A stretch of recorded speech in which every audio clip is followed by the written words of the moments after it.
आइए हम वचन निकालें। यह HKL की किताब, यह HKL 37वां अध्याय। मैं इसी बात पर मनन कर रहा था, क्योंकि समस्या यह है, मीटिंग्स होती हैं, अभिषेक आता है, बढ़ता है अभिषेक, जीवित होता है अभिषेक, मीटिंग खत्म होती है और उसके बाद पुरानी जिंदगी वापस लौट जाती है। आज हम थोड़ा सा सीखेंगे। यहोवा की शक्ति मुझ पर हुई, हाँ, और वह मुझ में अपना आत्मा समवा कर बाहर ले गया और मुझे तराई के बीच खड़ा कर दिया। वह तराई हड्डियों से भरी हुई थी। हाँ, तब उसने बस एक मिनट। बाइबल में दो भविष्यवक्ताओं के बारे में मैं देखता हूं। वैसे तो सारे भविष्यवक्ताओं के जीवन बहुत ही प्रेशर में गुजरे, दुखी थे, लेकिन दो भविष्यवक्ताओं पर आज मेरी नजर गई। पहला भविष्यवक्ता था एलिया, दूसरा यिर्मयाह। हम लोग जो पोर्शन पर पढ़ रहे हैं वचन, वो यहेजकेल से है। और बंधुआई के देश में यहेजकेल को दर्शन के द्वारा परमेश्वर ने बातचीत की। लेकिन ये जो दो भविष्यवक्ता थे, एलिया और यिर्मयाह, इन्होंने अपने जीवन में बहुत दुख झेले। हर वक्त इनके प्राणों का संकट बना रहता था, हर वक्त शत्रु इनके सिर पर रहते थे, हर वक्त दोष लगाने वाले, इन्हें बांधने की कोशिश करने वाले इनके पीछे पड़े रहते थे, इनके प्राण के ग्राहक। लेकिन परमेश्वर ने इनसे वादा किया था, मैं तुम्हें बचाता रहूंगा, मैं तुम्हें सदा बचाता रहूंगा। इसीलिए इन्होंने जो परमेश्वर ने दायित्व सौंपा था, उस दायित्व से मुंह नहीं मोड़ा, भागे नहीं। इनका हृदय दुखी होता था, इनका हृदय परेशान हो जाता था, इनका हृदय विकल हो जाता था। जब आप यिर्मयाह को ध्यान से पढ़ेंगे, यिर्मयाह नबी को आंसुओं का नबी कहा जाता है। यिर्मयाह नबी को आंसुओं का नबी कहा जाता है। उसके जीवन में बहुत बहुत आंसू थे। कई बार वो परमेश्वर से कंप्लेन भी करता है, कई बार परमेश्वर को कहता भी है कि आपने जो बोला था वो मेरे लिए बहुत ही रोमांचित करने वाला था, जो बुलाहट थी। लेकिन इन फील्ड में मैं विपरीत बातों को देखता हूं। फील्ड में मैं आपके वचन के कारण लोग मुझे दुश्मनी करते हैं। फिर परमेश्वर बड़े प्यार से यिर्मयाह को समझाते थे, नहीं, मैं तेरे साथ हूं, मैं तेरे साथ बना रहूंगा, मैं तुझे छुड़ाता रहूंगा, मैं तुझे बचाता रहूंगा। और यिर्मयाह के नबी की किताब के अंत में आप पहुंचेंगे, आप पाएंगे जैसा परमेश्वर ने यिर्मयाह से बोला था, वैसे उसको सुरक्षा दी, वैसे उसको इज्जत दी, वैसे उसको सामर्थ दी। हालेलुया। वही एलिया के बारे में है। एलिया के समय में इजेबेल नाम की एक स्त्री थी, जो राजा अहाब की पत्नी थी। उसने पूरे इजराइल से परमेश्वर की उपासना को मिटा दिया। परमेश्वर के नबियों को प्राण के लाले पड़ गए। उसने सैकड़ों परमेश्वर के दास भक्तों को मरवा डाला। वो बाल की उपासक थी। बाल की उपासना को उसने पूरे इजराइल में स्थापित करना चाहा। लेकिन परमेश्वर जो प्यार का परमेश्वर है, जो वायदों का परमेश्वर है, उसने इजराइल को वापस लौटा लेने के लिए एलिया का इस्तेमाल किया। और एलिया की जिंदगी भी बहुत खतरे में गुजरी। लेकिन एक बात थी, जो यिर्मयाह में थी वो एलिया में थी और दूसरे भविष्यवक्ताओं में थी। जीवन में चाहे जितना भी प्रेशर हो, लेकिन परमेश्वर के सामने से लोग नहीं मुड़े। Praise the Lord. परमेश्वर के सामने से परमेश्वर को छोड़ने का विचार उन्होंने नहीं किया, परमेश्वर को त्यागने का विचार नहीं किया। लेकिन परमेश्वर में बने रहे, उसकी उपस्थिति में बने रहे, उसकी योजना में बने रहे, उसकी बुलाहट में बने रहे। जो वरदान परमेश्वर ने रखा उस वरदान में बने रहे। और इन्होंने फर्क लाया। मैंने क्या बोला? इन्होंने अपने समय में फर्क लाया। बहुतों की जिंदगी में आशीषों का लाया, फर्क लाया इन्होंने। पूरे इजराइल को एलिया ने प्रभु के चरणों में लौटाया। यिर्मयाह ने लोगों को उत्साहित किया कि 70 वर्ष की बंधुआई होने वाली है, बाबुल के अधीनता में चले जाओ, परमेश्वर तुम्हें शुद्ध करेगा, वापस लेकर आया। उन्होंने उस पर विश्वास किया, उन्होंने बड़ी आशीष पाई। Hallelujah, hallelujah, hallelujah. और यहां पर हमने पढ़ा हमारी जिंदगी के बारे में। और क्या पढ़ते हैं हम? कि परमेश्वर की सामर्थ्य यहेजकेल पर हुई। तो परमेश्वर अपनी सामर्थ्य भर के कहां ले गया? बाहर ले गया। और कहां ले गया? बाहर। पिकनिक स्पॉट में, पिकनिक स्पॉट में ले गया? नहीं। है? किसी हिल स्टेशन में ले गया? परमेश्वर जब उसको सामर्थ्य से भरा, उपस्थिति से भरा, तो क्या पिकनिक स्पॉट में ले गया, हिल स्टेशन में ले गया, आराम की जगह में ले गया? कहाँ ले गया? तराई के बीच खड़ा कर दिया। खड़ा कर दिया वह तराई जहां बहुत सारे आइसक्रीम थे, बहुत सारे आइसक्रीम आपके लिए रखे हुए थे, बहुत सारा बढ़िया बिरयानी रखी हुई थी, है ना? हालेलुया। क्या लिखा है? वह तराई हड्डियों से भरी हुई वो थी। तराई हड्डियों से भरी भरी हुई हुई थी।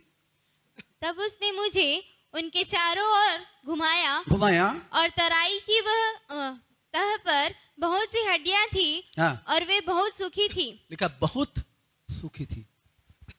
परमेश्वर ने अगर आपको आत्मा से भरा, क्यों भरा? ताकि आप फर्क ला सको, ताकि हम फर्क ला सकें, ताकि हम चीजों को बदल सकें। Praise the Lord. जहां जिंदगी नहीं वहां जिंदगी ला सकें। हालेलुया। जहां जिंदगी नहीं है वहां जिंदगी ला सकें। जहां सामर्थ नहीं है वहां सामर्थ ला सकें। जहां ताकत नहीं है वहां ताकत ला सकें। जहां चंगाई नहीं वहां चंगाई ला सकें। जहां छुटकारा नहीं वहां छुटकारा ला सकें। Hallelujah, hallelujah. और इसलिए जरूरी है कि हम परमेश्वर के दर्शन के साथ हों, चाहे स्थितियां कुछ भी हो, चाहे अंजाम कुछ भी हो, परमेश्वर के साथ बने रहें। और यहां पर हम देखते हैं परमेश्वर उसे ले गया तो सूखी हड्डियों के बीच में ले गया, जो बहुत ही सूखी थी। ये परमेश्वर इस तरह से ले जाते हैं। क्यों? हमने बीते समय अध्ययन किया, परमेश्वर जब इजरायलियों को ले गए तो निर्जल सूखे स्थानों में परमेश्वर उनको ले गए। क्यों ले गए? क्यों ले गए? जगहों पर फर्क बनाने के लिए। जो सूखे स्थान थे, जहां पानी नहीं था, सॉरी, वहां जब परमेश्वर ले गए तो क्या हुआ? इजरायली तो कुड़कुड़ाने लगे क्योंकि वो प्रभु को नहीं जानते थे। लेकिन मूसा जो परमेश्वर को अच्छे से जानता था, उसने क्या किया? उसने प्रार्थना की। प्रार्थना करने से क्या हुआ? फर्क आया। उस निर्जन स्थान में जल की धाराएं बहने लगी, जल के सोते बहने लगे। Praise the Lord, hallelujah. तो प्रभु क्यों ले जाता है? प्रभु क्यों कठिन जगहों पे ले जाता है? प्रभु क्यों कठिन समयों में ले जाता है? प्रभु क्यों कठिन तराइयों में ले जाता है? क्योंकि परमेश्वर मेरे और आपके द्वारा वहां पर फर्क लाना, आमीन, समझ रहे हैं? मेरे और आपके द्वारा वहां पर फर्क लाना चाहता है, वहां पर आशीषों को लाना चाहता है, वहां पर स्वतंत्रता को लाना चाहता है, वहां चंगाई को लाना चाहता है। इस बात को आप लोग ध्यान कीजिए, आमीन, हालेलुया। तो हम क्यों हैं पृथ्वी पर? क्यों प्रभु ने हमको चुना? क्यों आत्मा का अभिषेक दिया? ताकि हम फर्क लाएं। और याद रखिए, जब तक इस धरती पर है, क्लेश, परेशानियां ये हमारे जीवन से आती रहेंगी। लेकिन एक समय आएगा जब हम पूर्ण विश्राम में पहुंचेंगे, जहां प्रभु हमको बचाते हैं और वहां अनंत काल के विश्राम में ले जाएंगे, जहां न रोग है, न दुख है, न पीड़ा है, न मृत्यु है, न आंसू है। उस स्थान पर ले जाएंगे, आमीन। इसलिए इस स्थान पर, इस पृथ्वी पर जो भी चीजें हैं, चलते रहें प्रभु के साथ, आगे बढ़ते रहें और वो करें जो परमेश्वर चाहते हैं। हालेलुया। फर्क लाने वाले बने। और इसीलिए परमेश्वर अभिषेक को लाते हैं। अभिषेक मनोरंजन की चीज नहीं है। अभिषेक मनोरंजन की चीज नहीं है। अभिषेक जो है पवित्र आत्मा की, वो मनोरंजन की चीज नहीं।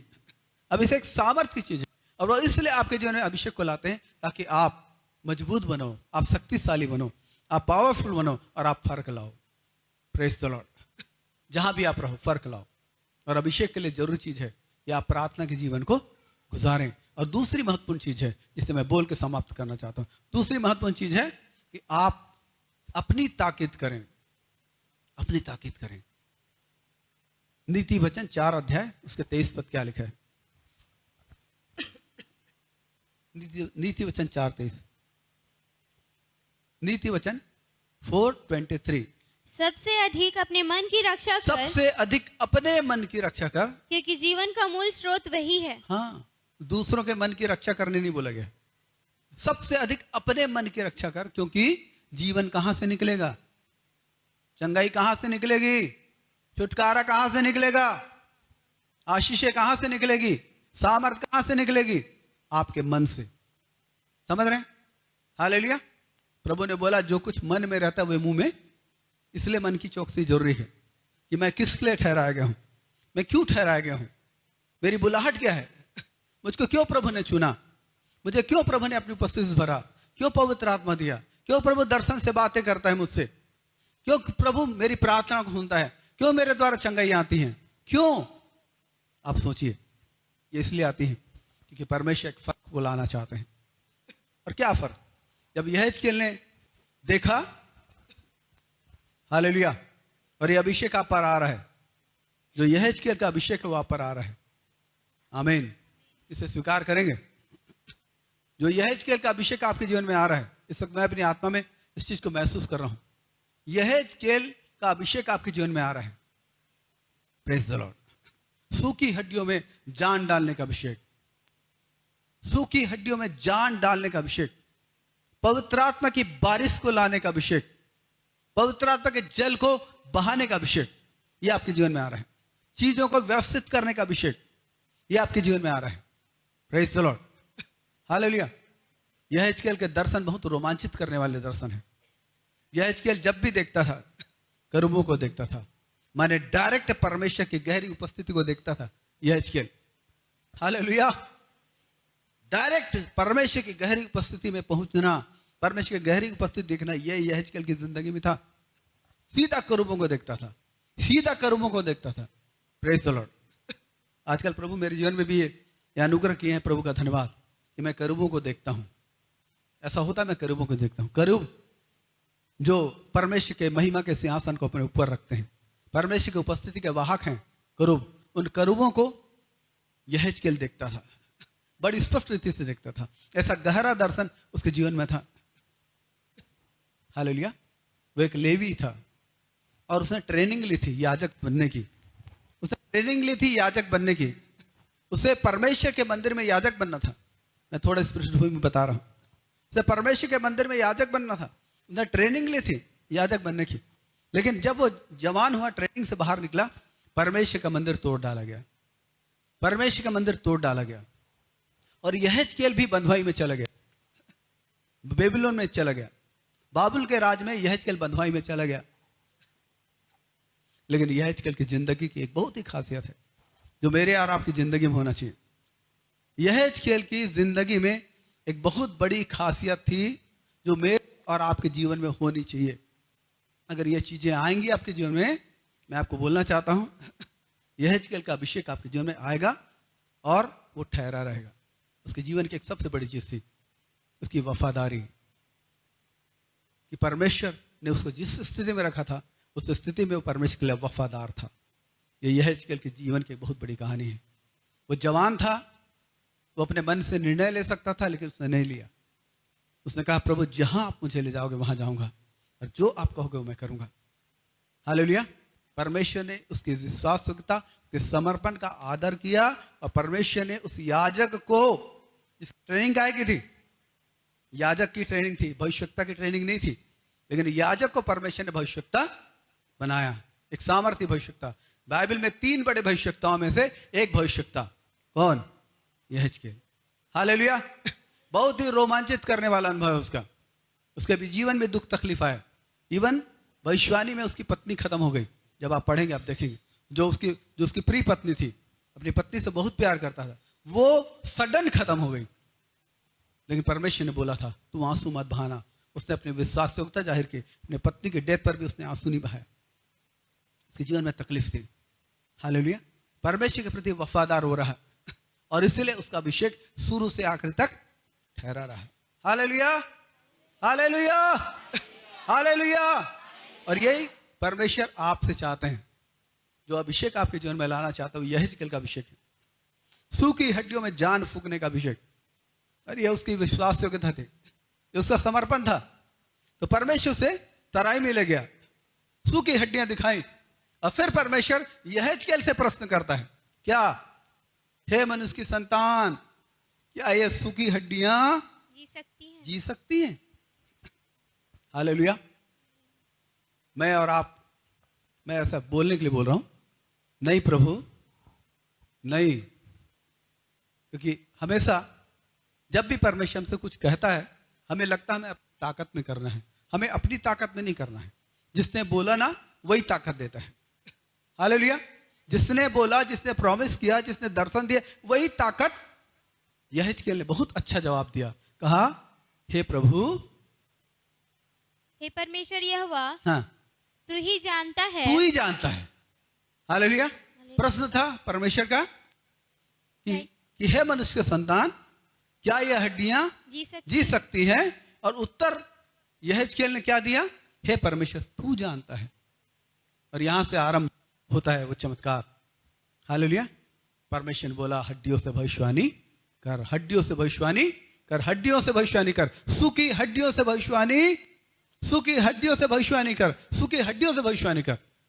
और 10वें पद में लिखा है, 10वां पद, उसकी इस आज्ञा के अनुसार हाँ, मैंने भविष्यवाणी की, उसकी इस आज्ञा के अनुसार मैंने भविष्यवाणी की, तब सांस उनमें आ गई, तब सांस उनमें आ गई, और वे जीकर अपने अपने पांव के बल खड़े हो गए, और एक बहुत बड़ी सेना हो गई। क्या हो गई? बहुत बड़ी सेना। भीड़, भीड़ नहीं, क्या हुआ? सेना, सेना, युद्ध के लिए तैयार सेना, लड़ने के लिए तैयार सेना, परमेश्वर की ओर से युद्ध करने के लिए तैयार सेना। आमीन। यह है परमेश्वर का काम, यह है परमेश्वर का काम। हालेलुया। उसने हमको इसीलिए चुना ताकि हम सेना बनाएं परमेश्वर के लिए, लोगों को अपने समान खड़ा करें। लेकिन ध्यान रखना है, हमारे भीतर से क्या निकलता है, क्या निकलना चाहिए। हमारे होठों से भविष्यवाणी निकलनी चाहिए, संसार की गंदी बातें नहीं निकलनी चाहिए, संसार की चीजें नहीं निकलनी चाहिए। अंदर से क्या निकलनी चाहिए? अंदर से परमेश्वर का वचन निकलना चाहिए। जो कुछ सुना जाए वो बोला जाए, और वो जो कुछ सुना जाए वो बोला जाए। और वो चीजें फर्क को लाने वाली चीजें होती हैं, वो चीजें आशीषों को लाने वाली चीजें होती हैं, वो बंधनों को तोड़ने वाली चीजें होती हैं, वो सामर्थ को बढ़ाने वाली चीजें होती हैं। और ये होगा, जो कुछ यहेजकेल के जीवन में होगा, हुआ वो आपके जीवन में होगा। अपनी विश्वास को बनाइए, अपनी ईमानदारी को प्रभु के लिए बनाइए, और अपने आप को समर्पित कीजिए, और अपना ध्यान रखिए कि मेरे जीवन से क्या निकलता है, मेरे माइंड से क्या निकल रहा है, कौन सी चीजें मेरे अंदर आ रही है, मुझे इसे बोलना चाहिए कि नहीं बोलना चाहिए, मुझे ऐसा करना चाहिए कि नहीं करना चाहिए। ये सोचें आप, और करें वही जो परमेश्वर चाहते हैं। और ऐसे विश्वास युग बनता है, विश्वास योग्यता बनता है ऐसे। और जब ये होगा, आपके जीवन से जो अभिषेक आपने इस सप्ताह भर पाया है, ये कभी बाहर नहीं जाएगा, कभी फीका नहीं पड़ेगा, कभी फर्क नहीं पड़ेगा। Hallelujah, hallelujah. क्योंकि हम तो उसके हैं। प्रभु का धन्यवाद।